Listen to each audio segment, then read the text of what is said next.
हाँ, हेलो प्यारे बच्चों। कैपेसिटर का लेक्चर 9 होगा ना आज हम लोगों को पढ़ना था डाइलेक्ट्रिक। ठीक है, स्टार्ट करते हैं। अरे बाप रे बाप,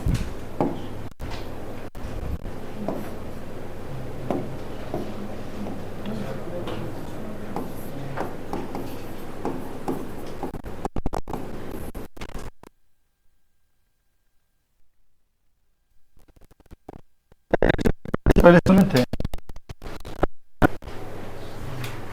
जैसे रिलेटिव परमिटिविटी। जब हम इलेक्ट्रोस्टैटिक में पढ़ रहे थे तो उसी समय में एक वर्ड बार कहीं कहीं यूज हो जाता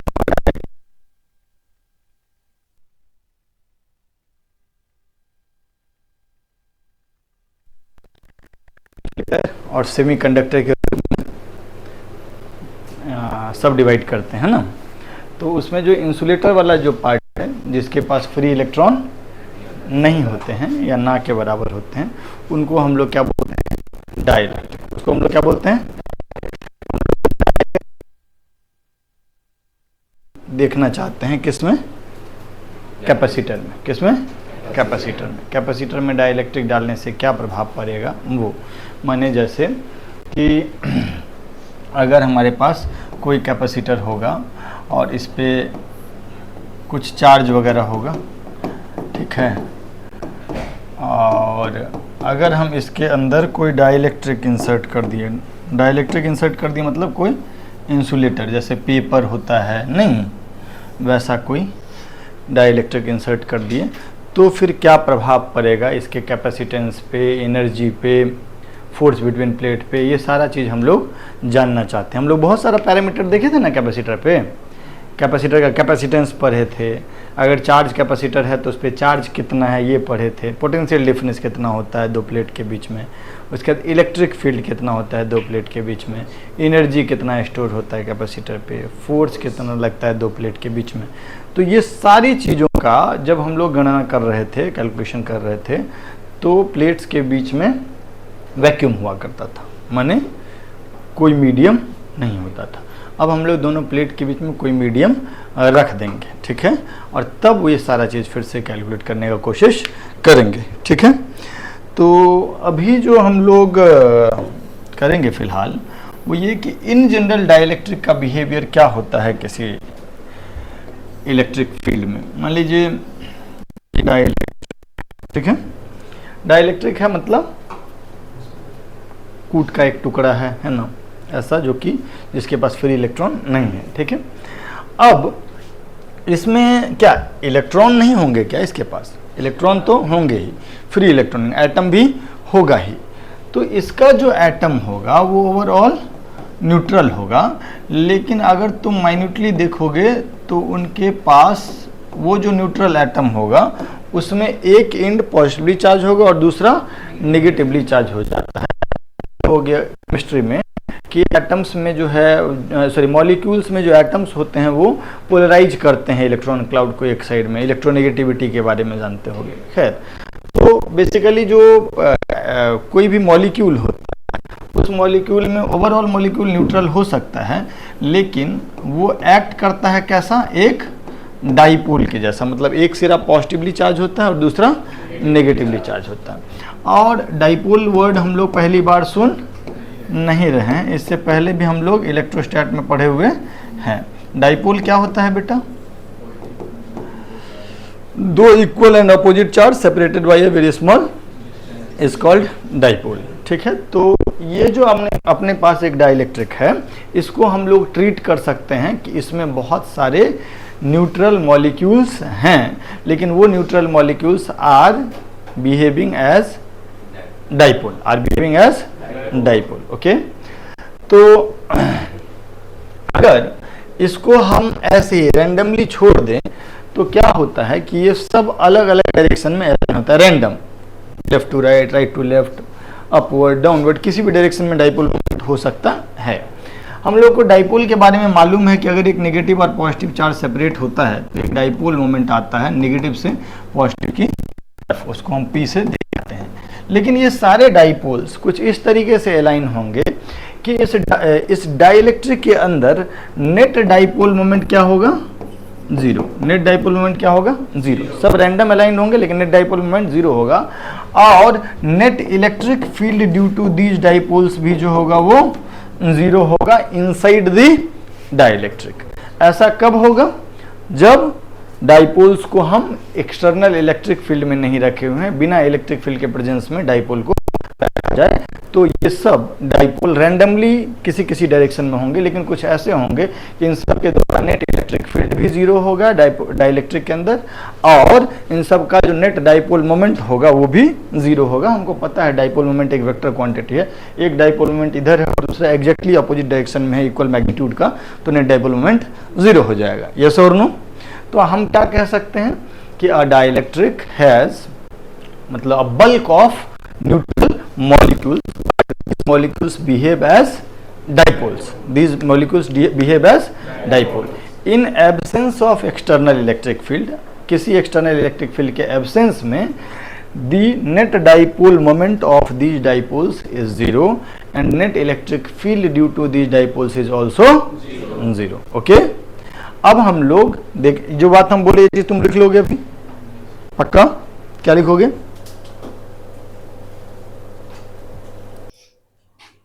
अब हम लोग देखेंगे behaviour of these dipoles in external field. अगर हम बाहर से कोई एक्सटर्नल फील्ड इसमें अप्लाई कर दें तो फिर ये जो डाइलेक्ट्रिक के डाइपोल्स होंगे वो कैसे बिहेव करेंगे, थोड़ा बहुत जानकारी आपको होगा भी। सुनिएगा मेरी बात। एक बार बताओ, अगर हम यहां पर कोई एक्सटर्नल फील्ड लगा दें, यहां पर कोई एक्सटर्नल फील्ड लगा दें E, तो ये इलेक्ट्रिक फील्ड इन डाइपोल्स को क्या करेगा? टॉर्क लगाएगा, और टॉर्क लगा करके एक स्टेबल इक्विलिब्रियम पोजीशन पर लेकर के जाएगा। तो इनका जो स्थिति होगा it will be something like this.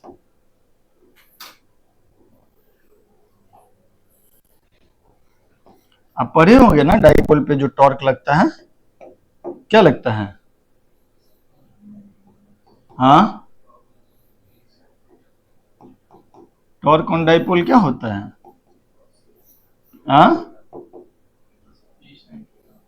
PE sine theta.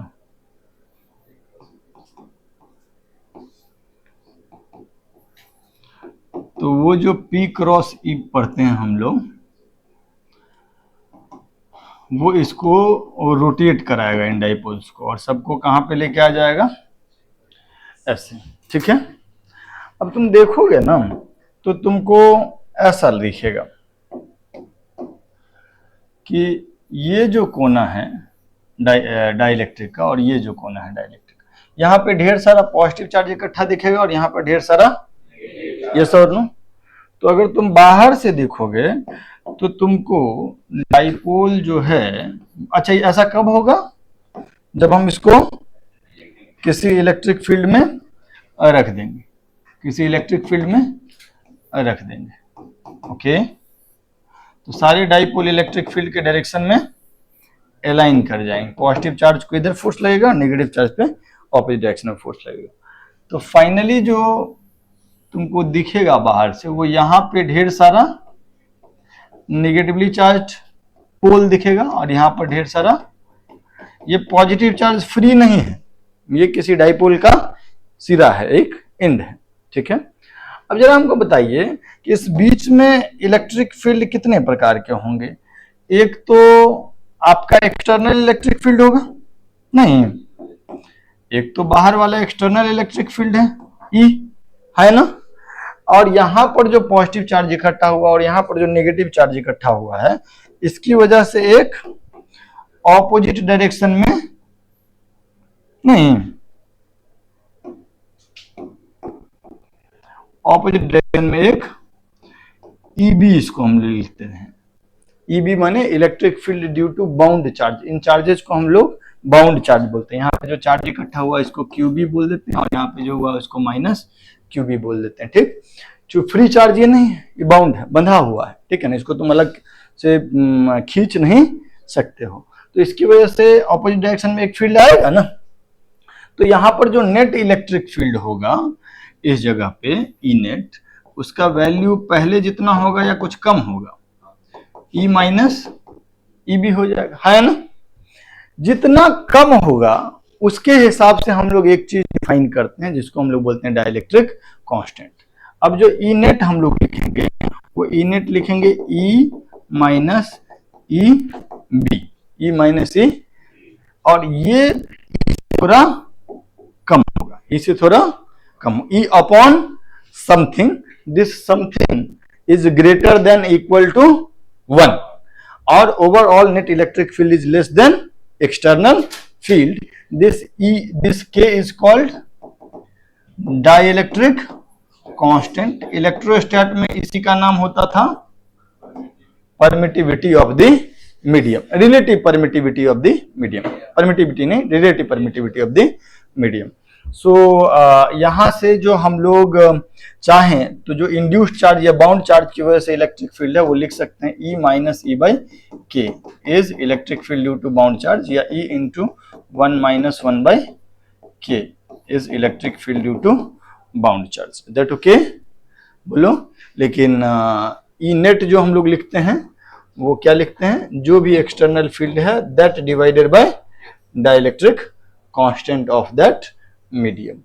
तो ये दोनों बात जो है वो आप लिख लीजिए पहले, ठीक है। मान लीजिए कोई मीडियम था, जैसे यहाँ वैक्यूम था और यहाँ पे इलेक्ट्रिक फील्ड हम ई लगाए हुए थे, पानी भर दिए, अब पता चला इलेक्ट्रिक फील्ड ई बाई 81 हो गया, तो हम लोग बोलेंगे कि जो पानी है उसका डाइलेक्ट्रिक कांस्टेंट 81 है, that okay.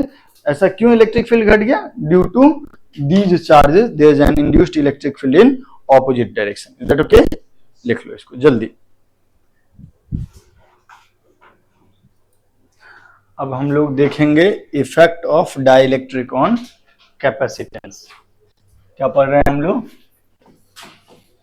Effect of dielectric on capacitance.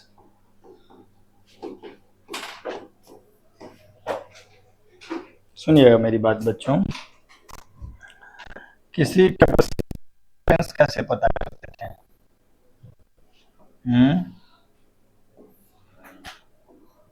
बोलो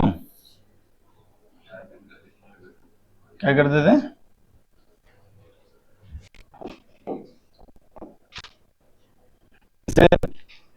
दोनों प्लेट के बीच सेपरेशन है D और एरिया ऑफ प्लेट है A,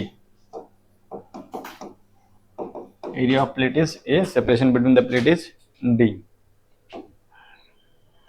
और हम लोग इसमें इसके पास कुछ चार्ज रखना है, लेकिन पहले बात कर लेते हैं कि है क्या। इसमें एक डाइलेक्ट्रिक भी इंसर्ट किए हुए हैं और डाइलेक्ट्रिक का डाइलेक्ट्रिक कांस्टेंट कितना है के, मतलब कंप्लीटली फील्ड है, लेकिन थोड़ा सा हम गैप छोड़ दिए ताकि हम चार्ज दिखा पाए, है पूरा एकदम गैप पूरा फील्ड है, ठीक। डाइलेक्ट्रिक कांस्टेंट कितना है के। कैपेसिटेंस पता करने के लिए क्या करते हैं, एक जगह से चार्ज उठाते हैं और दूसरी जगह डाल देते हैं, नहीं तो इस प्लेट पे चार्ज कुछ क्यू पहुंचा दिए और यहाँ पर कितना माइनस क्यू, ठीक है। ऐसा करने के बाद क्या हुआ होगा, इसमें डाइलेक्ट्रिक के साथ क्या हुआ होगा, बोलते रहो भाई, हाँ इस पे भी कुछ ऐसे चार्ज इकट्ठा हो गए होंगे, ये डाइपोल का एंड्स होगा, इसको हम लोग क्या बोलते हैं QB, और यहां हो गया माइनस QB, ठीक। अगर डाइलेक्ट्रिक नहीं होता तो यहां पर इलेक्ट्रिक फील्ड इस दिशा में कितना होता, Q by A epsilon not, लेकिन डाइलेक्ट्रिक है तो ई नेट कितना हो जाएगा यहाँ पे Q by A epsilon not, यहाँ पे के नहीं, जितना हो पहले कितना होता था सिग्मा बाई एप्सिलॉन नॉट, इसकी वजह से सिग्मा बाई 2 एप्सिलॉन नॉट, इसकी वजह से भी सिग्मा बाई, तो सिग्मा बाई एप्सिलॉन मतलब Q by A epsilon not, लेकिन अब यहाँ पे बाउंड चार्ज भी है तो डिवाइडेड बाई के भी हो गया होगा, हाँ है ना, that is your net electric field. जो पुराना था दैट डिवाइडेड बाई क्यू, क्यों घट गया है, क्योंकि बाउंड चार्ज आ गया। हमको पता है कि के का वैल्यू जो है वो 1 से ज्यादा होगा, 1 तो होता है वैक्यूम के लिए, ठीक है, इलेक्ट्रिक फील्ड घट रहा होगा तो के 1 से ज्यादा होगा। ओके, तो अब अगर यहां से यहां के बीच पोटेंशियल डिफरेंस पूछे तुमसे तो डेल्टा वी क्या हो जाएगा, E net into D, E into D होता है ना, तो कितना हो जाएगा क्यू बाई के ए epsilon not into D, that is your delta we, है ना। तो ये कितना हो जाएगा के ए epsilon not upon D, that is Q upon delta we, और के epsilon not by D, Q by delta we को हम लोग क्या बोलते हैं, कैपेसिटेंस। तो सी का वैल्यू कितना हो गया, के ए एप्सिलॉन नॉट बाई डी। तो इस कहानी से हमें क्या सीख मिली कि किसी कैपेसिटर में अगर के डाइलेक्ट्रिक कांस्टेंट का डाइलेक्ट्रिक इंसर्ट कर दे, कंप्लीटली फिल कर दे, तो कैपेसिटेंस कितना हो जाएगा, के टाइम्स हो जाएगा के एप्सिलॉन नॉट बाई, ठीक, लिख लो इसको। पहले होता था ए एप्सिलॉन नॉट बाई डी, अब एप्सिलॉन नॉट की जगह पे के इंटू एप्सिलॉन नॉट आ गया, ठीक, जल्दी लिख लो। अच्छा एक बार बताओ, हेलो, अगर तुम यहीं पे डाइलेक्ट्रिक की जगह पे कंडक्टर इंसर्ट कर दिए, यहाँ पे इलेक्ट्रिक फील्ड कितना हो जाता, 0 हो जाता, that means dielectric constant of conductor is 0, infinite, yes और नो, ई बाई के होता है ना। तो ये बात लिख लेना कि dielectric constant of conductor is infinite, dielectric constant of conductor is infinite. क्या मतलब हुआ इसका कैपेसिटर के संदर्भ में, dielectric constant of conductor is infinite. So electric field, अगर पूरा कंडक्टर यहां रख देते तो इलेक्ट्रिक फील्ड कितना हो जाता, 0। क्या मतलब हुआ इसका यहाँ पे कैपेसिटर के संदर्भ में, भाई अगर तुम कंडक्टर यहां से यहां तक पूरा फिल कर देते तो यहां जितना पॉजिटिव चार्ज देते हो यहां उतना नेगेटिव, लेकिन फिर भी पोटेंशियल डिफरेंस क्या होता, 0, तुरंत चार्ज भाग के आ जाता है, न्यूट्रल हो जाता है ना, बोलो। अगर इस बीच में पूरा कंडक्टर भर देते तो चार्ज का सेपरेशन हो पाता नहीं, यहां से उठा करके तुम पॉजिटिव चार्ज यहां डालते हो, फिर यहां जाता, इधर हो गए। तो बेसिकली तुम अनंत अमाउंट ऑफ चार्ज डालते रहो, बट इसका पोटेंशियल डिफरेंस कुछ नहीं होता, 0 होता है, इधर ओके। कैपेसिटेंस यही होता है ना, 1 वोल्ट पोटेंशियल बढ़ाने के लिए जितना चार्ज देना पड़े। तो इसमें अगर कंडक्टिंग मीडियम रख देंगे यहां से यहां तक, तो कितना भी चार्ज यहां से उठा करके इस प्लेट से तोड़ के इस प्लेट पे रखोगे, delta we will be 0, so capacitance is infinite, इधर ओके, ठीक है सर। हम बाकी इसमें बहुत सारी बातें बताएंगे, पहले हमको ये बता दीजिए कि अगर मैं आपसे ऐसा दे दूं कि this is a plate, this is also plate, दोनों प्लेट के बीच सेपरेशन है d और एरिया है, area of plates is a, ठीक। अब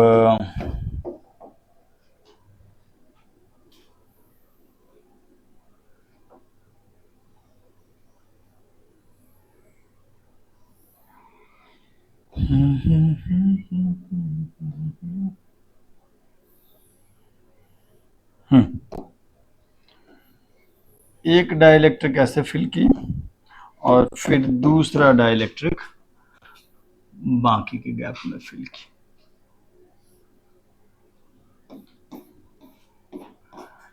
यह है K2 और यह है राहु, सॉरी K1 ना, ये वाला दूरी और कृष्णा सब ठीक, d/2 d/2, ठीक। हम आपसे पूछे कि find capacitance, find capacitance, capacitance आपको बताना है, दोनों प्लेट का म्यूचुअल कैपेसिटेंस क्या होगा, ठीक है। आधा में भर दिए हैं K1 और आधा में,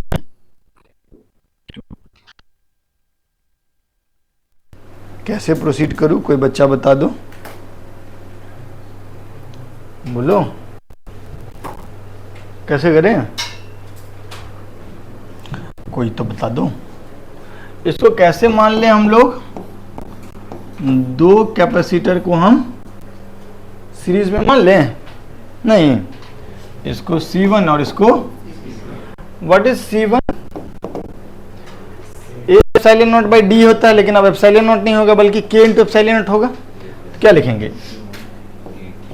ए एप्सिलॉन नॉट, लेकिन यहाँ K1 ना, और डी की जगह पे D/2, और ये जो होगा K2 A epsilon naught divided by D/2। Yes और नो? C1 C2 तो लिख दिए, लेकिन हमको क्या चाहिए? C equivalent. ये दोनों किस में है? सीरीज में है। यस और नो प्यारे बच्चों? तो क्या लिखूंगा? 1/C इक्विवेलेंट बराबर 1/C1 प्लस 1/, ध्यान से देखते जाना।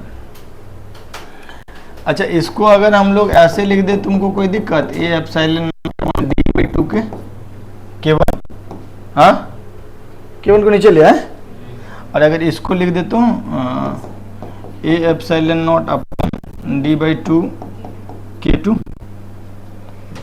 सॉरी,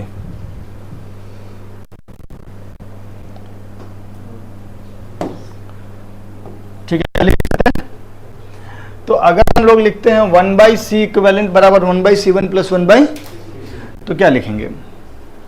1/C इक्विवेलेंट बराबर 1 अपॉन C1 की जगह पे कितना लिख दे? A epsilon not upon D/, और यहाँ पे ए epsilon not upon D/2 K2। अरे बोलो, पक्का? कुछ तो बोलो भाई। अच्छा, अगर हम तुमको ऐसा बोल दें कि D/2 K1 plus D/2 K2, तो ये कितना हो जाएगा? ए epsilon not by C equivalent. पक्का है ना? तो ठीक है, तो C इक्विवेलेंट का वैल्यू क्या लिख सकते हैं हम लोग? ए epsilon naught divided bye D/2 K1 plus D/2 K2। कोई दिक्कत? पक्का? अरे बोलो, पक्का पक्का? हम सिंपली इसको लेके चले गए थे इधर, और बाकी चीज़ को इधर ले आए हैं। ठीक, तो इस कहानी से हमको सीख मिली कि जितना पार्ट में K1 भरा है दैट दूरी डिवाइडेड बाई K1, जितना में K2 भरा है दैट दूरी divided by A epsilon by D में ऐसे तोड़ तोड़ करके लिख सकते हैं ना? बोलो, अरे हाँ है ना? अगर मान लीजिए हमको कोई ऐसा सवाल दिया होता, ऐसा सुनिएगा,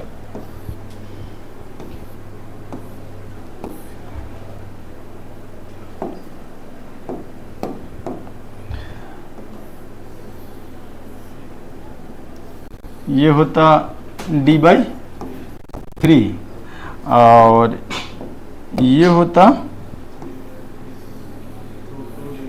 2D/3। नहीं, इसको हम लोग बोल देते हैं K1 और इसको K2। तो फिर यहाँ पे एरिया A होता, तो C इक्विवेलेंट का वैल्यू क्या लिखते हैं तुम लोग? ए epsilon not upon D/3 K1 plus 2D/3। तो वैसे हम तोड़ तोड़ के बताए कि अब समझ में आ गया तुमको बात? हाँ पक्का? छाप लो ये वाला, हाँ पहले ये छापो, जल्दी लिखो। ये तो लिख लिए होंगे, ये भी जल्दी।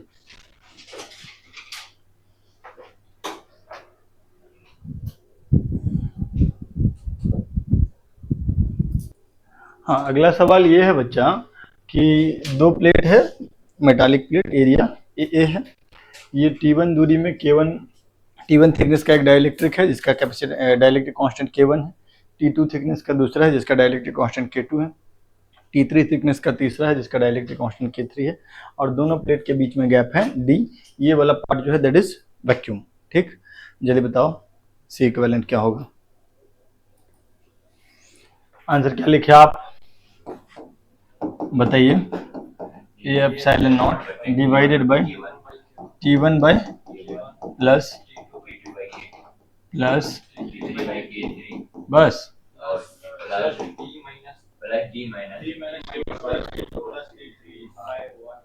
हाँ, D minus T1 minus T divided by 1, जो वैक्यूम है तो उसका डाइलेक्ट्रिक कांस्टेंट 1।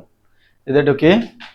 बोलो, लिख ही चुके होगे ज्यादातर लोग, ये वाला पार्ट का भी तो होगा, है ना? अच्छा, अगर मैं इसी में एक, ये लिख चुके होगे सारे लोग, इसी में अगर हम एक माइनर सा चेंज कर देते बेटा, इसको हम बोल देते कंडक्टर, इसका एक मेटल का कंडक्टर डाल दिए हैं, तो सवाल में क्या फर्क पड़ता है? ये क्या हुआ यहाँ पर? हाँ, यहाँ पर क्या होता है? T3 बाई इनफाइनाइट नहीं, चूंकि कंडक्टर का कैपेसिटी डाइलेक्ट्रिक कांस्टेंट इन्फिनिटी होता है, तो T3 बाई इन्फिनिटी, तो इसका कोई मतलब नहीं रहता, ये जीरो हो जाता। तो सी इक्विवेलेंट आता आपका ए epsilon not upon T1 by K1 plus T2 by K2 plus D minus T1 minus T2 minus, अगर कंडक्टर इंसर्ट कर दिए तो वो ऐसा बिहेव करेगा कि उतना दूर में कुछ भी नहीं है। ठीक है क्या? जल्दी लिख लीजिए, कुछ भी नहीं, माने इलेक्ट्रिक फील्ड नहीं है तो उतनी दूर के वजह से कोई पोटेंशियल डिफरेंस नहीं आएगा। हाँ भाई, ये दो प्लेट है, एरिया यही है, लेकिन आधा a/2 में K1 डाइलेक्ट्रिक कांस्टेंट का एक डाइलेक्ट्रिक भरा हुआ है, और नीचे का जो लोअर हाफ है उसमें K2 डाइलेक्ट्रिक कांस्टेंट का भरा हुआ है। सी इक्विवेलेंट बताना है आपको दोनों प्लेट के बीच में। हाँ, इसको तो सिंपली आप किए होंगे कि पैरेलल कॉम्बिनेशन बना दिए होंगे दोनों का, नहीं, ये C1 और ये C2। C1 का वैल्यू कितना लिखे हैं? K1 a/2 epsilon not by D, नहीं, और C2 का वैल्यू कितना? K2 a/2 epsilon not by D, ये ना, एरिया की जगह पे a/2 यूज करेंगे, ए एप्सिलॉन नॉट बाई डी में K तो यूज कर लेंगे एप्सिलॉन नॉट की जगह पे K एप्सिलॉन नॉट, और एरिया की जगह पे जितना एरिया है वो, और दोनों पैरेलल हो गया। तो सी इक्विवेलेंट कितना हो जाएगा? C1 plus C2। तो जब हम कॉमन ले लेंगे एप्सिलॉन नॉट बाई 2D, तो क्या बच जाएगा? K1 plus K2। यस और नो? अरे बोलो, आगे बढ़े।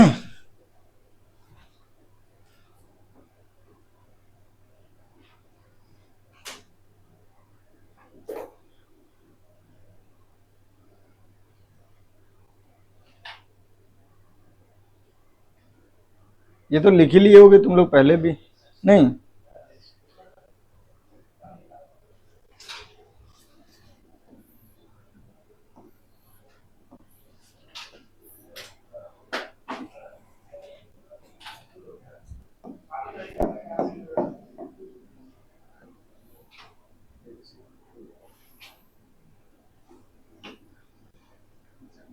यही ना करेगा कि डाइलेक्ट्रिक 2 की जगह 3 कर देगा, और क्या करेगा?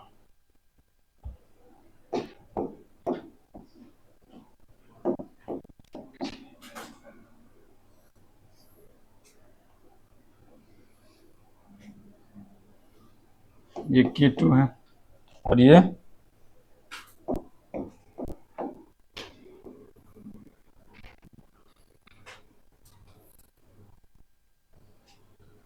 K3 है, नहीं, ये दूरी d/2 और ये भी d/2, टोटल दूरी तो d है, और एरिया a है। बताओ सी इक्विवेलेंट दोनों प्लेट के बीच का। अच्छा, दोनों साइड में एरिया a/2 लिए होगे, भूल गए हैं, ये नहीं दिए थे लेकिन ये लेना है, नहीं तो काम तो आसान हो गया, नहीं? आएगा, आएगा तो कुछ करना, हम बस चाह रहे हैं कि इक्विवेलेंट बना लो, इक्विवेलेंट सर्किट बना लो और सारा इंडिविजुअल कैपेसिटेंस बता दो। नहीं, ये C1 C2 C3, C equivalent क्या हो जाएगा, C2 C3 divided by C2 plus ये दोनों सीरीज में और आपस में ये पैरेलल। हाँ, वहां से C1 is how much, A/2 epsilon not K1 A/2 epsilon not by D, ठीक है ना। C2 का वैल्यू क्या हो जाएगा, K2 यूज कर लेंगे, A/2 यूज कर लेंगे, नहीं एप्सिलॉन नॉट और डिवाइड बाई D की जगह पे 2 कट जाएगा, वो अलग बात है ना। एरिया की जगह A/2 यूज कर ली। और C3 में सिमिलरली यहाँ खाली क्या आ जाएगा,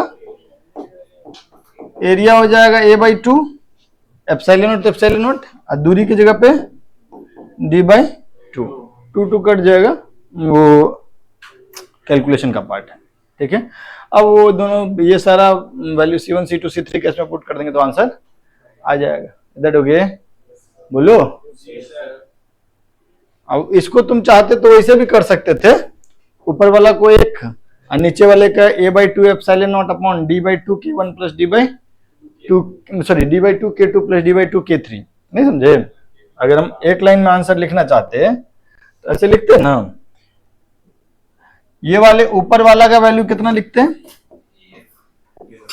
A/2 epsilon not upon D K1 plus ये कितना,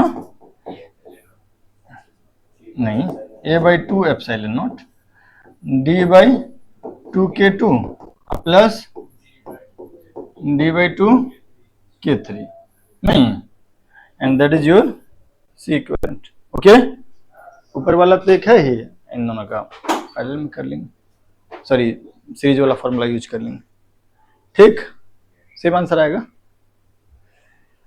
आगे बढ़े, एक और करें, बोर नहीं हो रहे हो, नहीं, अच्छी बात, हमारे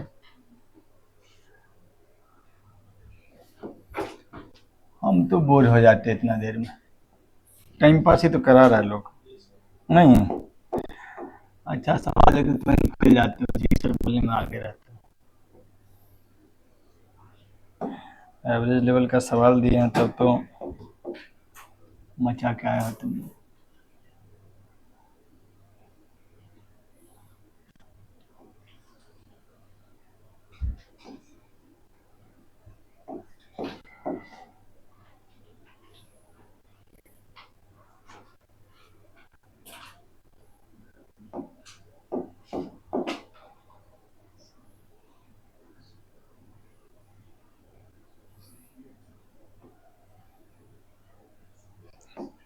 हाँ बोलो, K1 K2 K3 K4 ये दूरी D/2 D/2, ये भी वही D/2 D/2, ये एरिया A/2, ये एरिया भी A/2, ठीक है।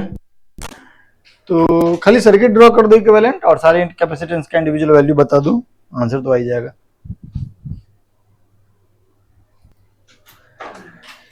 ये तो बेकार सवाल है क्या,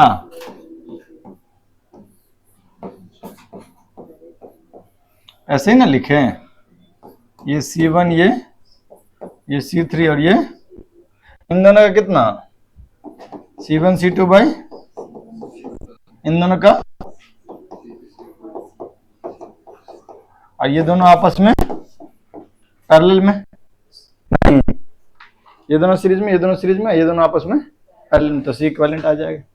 बोलो पक्का। अच्छा, C1 का वैल्यू क्या लिखोगे, K1 A की जगह पे A/2 epsilon not by D/2, नहीं C2 की जगह पे ऐसा ही सेम टू सेम, नहीं खाली K2 आ जाएगा, C3 की जगह पे भी सेम टू सेम, लेकिन क्या आ जाएगा, सॉरी K3, और C4 की जगह पर भी सेम नहीं, बोलो पक्का, छापो, बहुत बोर हो गए ना, एक दो सवाल बढ़िया बनता है ना, ठीक कराते। चलो, इसमें सवाल आता है वेरिएबल डाइलेक्ट्रिक का। एक डाइलेक्ट्रिक है जिसका डाइलेक्ट्रिक कांस्टेंट वेरी कर रहा है, जैसे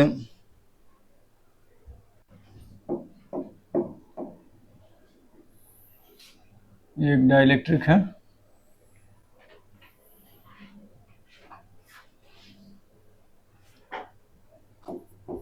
दोनों प्लेट के बीच सेपरेशन D है और A is area of plate, ठीक है।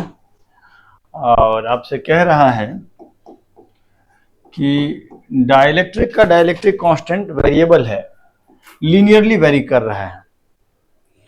डाइलेक्ट्रिक कांस्टेंट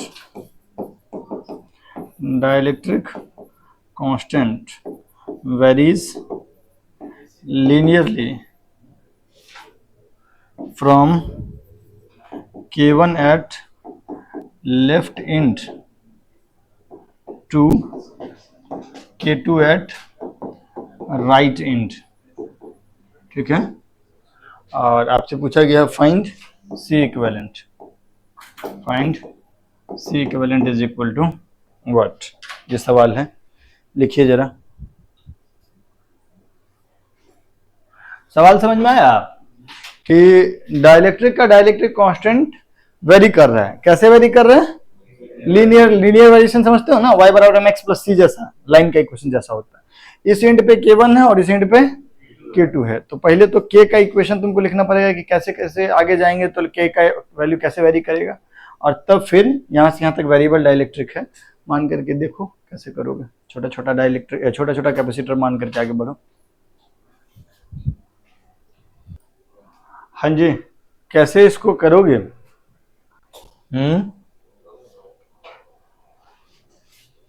रितेश बाबू बताइए थोड़ा। हाँ बताइए, how?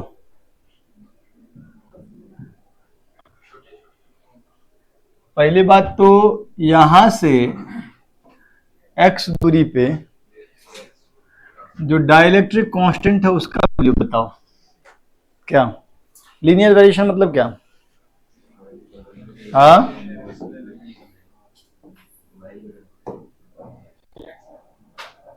K versus x curve बनाएंगे तो कैसा आएगा? Straight line. यहां पर कितना है? K1, और यहां पे कितना है? यहां पे x बराबर 0 और यहां पर x बराबर d। नहीं, इस लाइन का इक्वेशन बता दोगे क्या?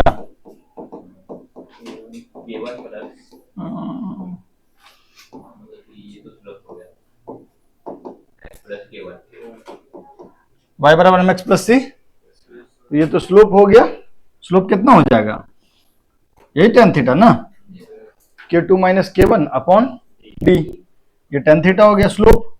और y इंटरसेप्ट कितना है? K1, y बराबर mx प्लस सी, यस और नो? तो k का वैल्यू तो हमारे पास आ गया, कितना? K2 minus K1 by D into x plus K1, जिसको हम शॉर्ट में लिख लेते हैं ax प्लस बी, क्योंकि बहुत कैलकुलेशन करना पड़ेगा ना, तो अभी बार बार इतना बड़ा लंबा चौड़ा लिखने में दिक्कत होगा, तो जहां का वो जरूरत होगा वहां बाद में पुट कर देंगे K2 minus K1 by D, और b के जगह पे K1। ओके, अब हम लोग का स्टैंडर्ड तरीका क्या होगा इसको सॉल्व करने का? यहां से x दूरी पे dx थिकनेस का एक एलिमेंट लेंगे, माने ये एक पतला सा स्ट्रिप डाइलेक्ट्रिक है ना, या पतला सा कैपेसिटर भी बोल सकते हो उसको, नहीं यहां से यहां के बीच में डाइलेक्ट्रिक कांस्टेंट का वेरिएशन नेग्लिजिबल है ना, dx इज वेरी स्मॉल। तो यहां से यहां के बीच में वेरिएशन नेग्लिजिबल, मतलब आप मान सकते हैं कि देयर इज अ पतला कैपेसिटर ऑफ थिकनेस dx, इसमें there is a dielectric which dielectric constant is k, where k is given by this expression or this expression, yes or no, बोलो। तो ये जो छोटा सा डाइन डीसी होगा वो क्या होगा, A epsilon not by D, A की जगह पे ए, एप्सिलॉन नॉट डी की जगह पे थिकनेस कितना, और के तो यूज करना पड़ेगा ना, इसमें तो कुछ तो डाइलेक्ट्रिक है, के का वैल्यू यहां से उठा करके या ए एक्स प्लस बी कर दें तो डीसी का वैल्यू कितना हो जाएगा, A X plus B, area is A epsilon not by D X. इस तरीके का बहुत सारा कैपेसिटर सीरीज में कि पैरेलल में, सीरीज में फॉर्मूला कैपेसिटर का क्या होता है, सी इक्विवेलेंट का, 1 by C equivalent is equal to 1 by C one plus 1 by C two plus 1 by C three. तो यहां पे हमको क्या करना पड़ेगा, 1 by D C plus 1 by D C plus 1 by D C 1 by D C so on, छोटे छोटे चीजों के समेशन को क्या लिखूंगा, तो ये कितना हो जाएगा 1 बाई डी सी, माने इसको पलट दे, डी एक्स बाई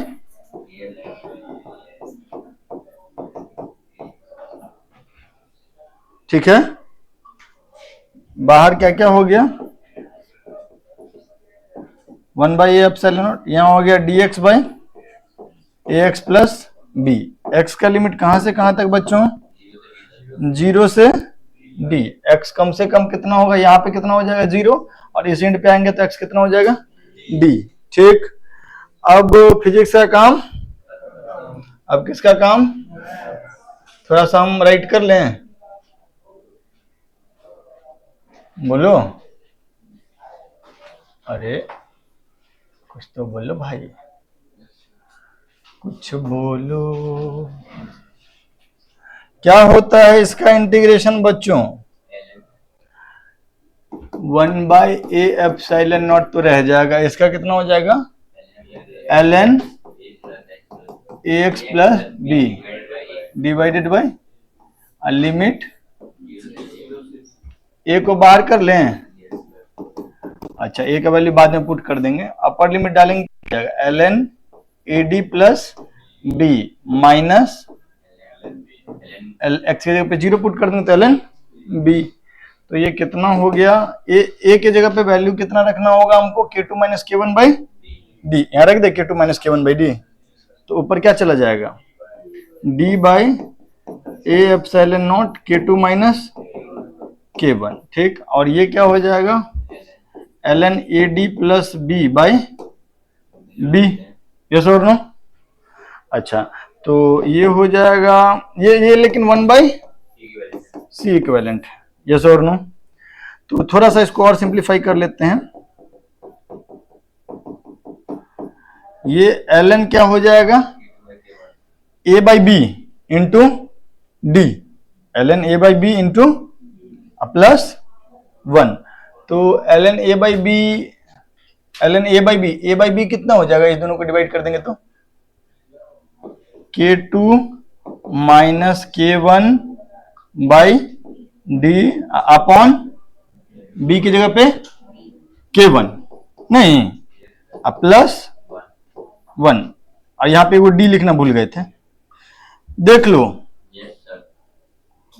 ठीक है, k2 minus K one by D ए है, और k1 जो है वो तो a by B into D D cut गया, और k2 बाई k1 तो बच क्या गया d upon A epsilon not k2 minus k1, और यहाँ पे डी डी कट गया तो बच गया ln k2 by k1 minus 1 plus, खत्म हो गया, बोलो, ये बेसिक कैलकुलेशन है, तो that is your 1 by C equivalent, that is your 1 by, तो सी इक्विवेलेंट का वैल्यू क्या होगा, इसका उल्टा, इसका उल्टा माने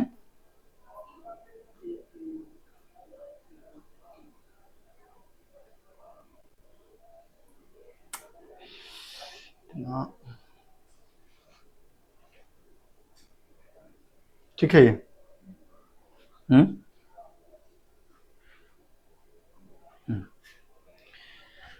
सो सी इक्विवेलेंट का वैल्यू कितना हो गया, ए epsilon not K2 minus K1 divided by D ln K2 by K1, sorry ऊपर में जाएगा तो हम 1/ln में आएगा। कौन लॉग पढ़ा है ऐसा?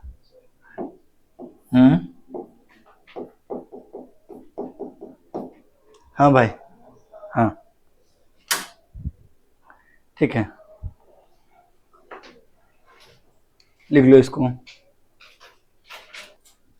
ये एक मिनट, ये जो tan थीटा ये वाला पार्ट जो है सो कितना दूरी हो जाएगा, ये K2 माइनस K1 और ये बेस D, इसीलिए tan theta K2 minus K1 by D लिखिए स्लोप। और ये जो दूरी है ये K1 है तो y इंटरसेप्ट है, y बराबर mx प्लस c। क्या?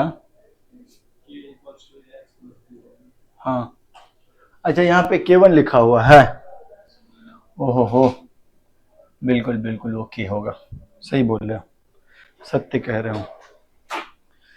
डन।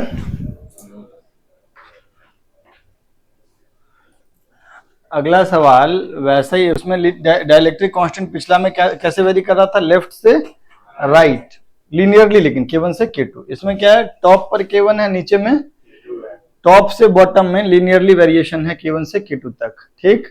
और आपसे सी इक्विवेलेंट पूछा गया है कि बताओ इस पूरे दोनों प्लेट के बीच म्यूचुअल कैपेसिटेंस कितना है। ये आपका होमवर्क है, चूंकि हम एक आपको बता दिए हैं तो दूसरा हम एक्सपेक्ट करते हैं कि आपसे हो जाएगा, और नहीं होगा तो शायद हम कुछ दिन जिंदा रहेंगे, पूछ भी सकते हो, ठीक है। चलो इसको लिख लो, ये होमवर्क है। थोड़ा आगे बढ़ते हैं। अभी तक जो 50 मिनट का जो भी डिस्कशन हुआ है उसमें हम लोग मेनली क्या बात किए, हम लोग बात बस ये किए कि भाई डाइलेक्ट्रिक डालने से कैपेसिटेंस के वैल्यू पे फर्क कैसे पड़ता है, कितना हो जाता है सी कैपेसिटेंस, है ना, वही ना, ठीक। अब थोड़ा और बात करेंगे, आगे बढ़ने का मौका दो भाई, ये आपका होमवर्क है, ठीक।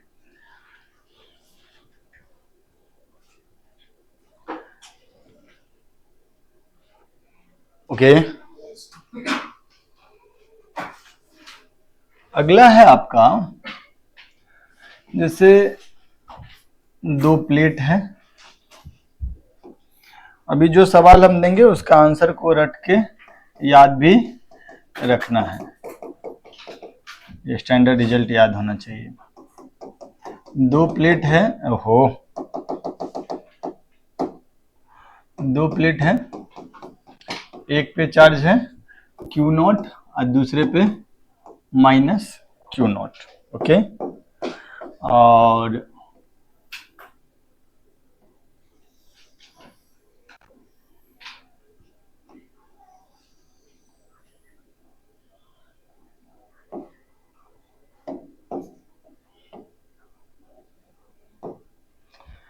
दोनों के बीच डाइलेक्ट्रिक इंसर्ट कर दिए, डाइलेक्ट्रिक का डाइलेक्ट्रिक कांस्टेंट है K, तो क्या होगा, तो क्या होगा, अरे बोलो, कुछ तो बोलो। इस डाइलेक्ट्रिक पे कुछ, इस सिरा पे कुछ नेगेटिव चार्ज इकट्ठा हो जाएगा और इस सिरा पे कुछ, वो फ्री नहीं होगा, क्या होगा, बाउंड, नहीं, उसको हम लोग क्यू भी बोल रहे हैं, यहाँ माइनस क्यू बी। तो you have to find that bound charge, Q B कितना है ये आपको बताना है। एक लाइन में नहीं बता दोगे, जल्दी बताओ बाउंड चार्ज कितना होगा। प्लेट का एरिया ये है, हालांकि उससे कोई फर्क नहीं पड़ता आंसर को। सुनो, हेलो, वैसे हम बता चुके हैं इसका मेजॉरिटी हिस्सा। ये Q0 है, यहाँ माइनस Q0 है, तो इन दोनों की वजह से जो इलेक्ट्रिक फील्ड होगा वो एक्सटर्नल इलेक्ट्रिक फील्ड के जैसा बिहेव करेगा। कितना हो जाएगा इसका वैल्यू, जो एक्सटर्नल इलेक्ट्रिक फील्ड होगा, माने जो दो कैपेसिटर पे जितना चार्ज है उसकी वजह से जो इलेक्ट्रिक फील्ड होगा उसको हम E0 बोल लेते हैं, वो हो जाएगा Q0 by A epsilon not, yes और नो। और ये जो चार्ज है बाउंड चार्ज, उसकी वजह से इधर की तरफ एक इलेक्ट्रिक फील्ड हो जाएगा EB, नहीं, जैसे यहां सिग्मा था Q0 बाई ए, वैसे इस बाउंड चार्ज का सिग्मा हो जाएगा QB by A.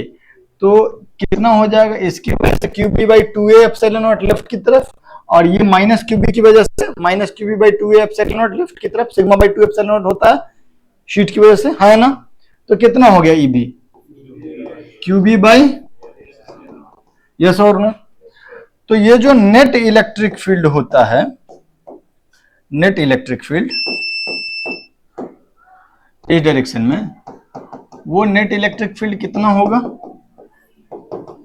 E not minus EB, that is Q not by A epsilon not minus QB by, और वो होगा कितना, एक्सटर्नल का 1 बाई K, नहीं मतलब Q not by K A epsilon not cut गया, तो QB का वैल्यू जो आएगा वो क्या आएगा, Q not minus Q not by K, that is your QB। तो याद रखना है कि बाउंड चार्ज कितना हो जाएगा, कैपेसिटर का अगर यहाँ पे Q नॉट और माइनस Q नॉट है, तो डायरेक्ट्रिक पे जो बाउंड चार्ज होगा वो हो जाएगा Q not 1 minus 1 by K। Is that okay, लिख लीजिए इसको।